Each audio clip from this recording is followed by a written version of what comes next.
On that day, October 27th, 2018, the United States experienced the largest loss of life in an anti-Semitic crime on U.S. soil in U.S. history.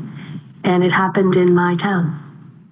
11 worshipers from 3 congregations were slaughtered at the Tree of Life Synagogue.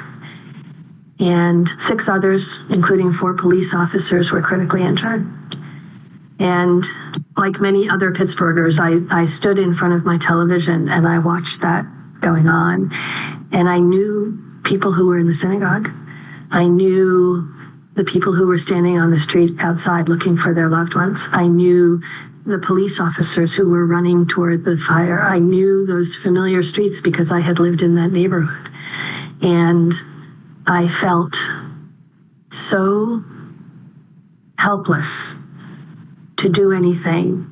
And I knew that it happened. I knew things like this happened in the world, but not to my friends and not in my community.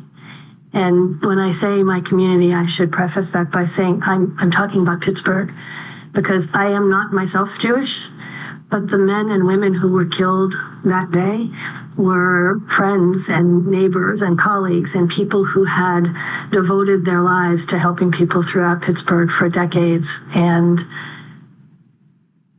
the attack on them was an attack on the entire community of which they were a part.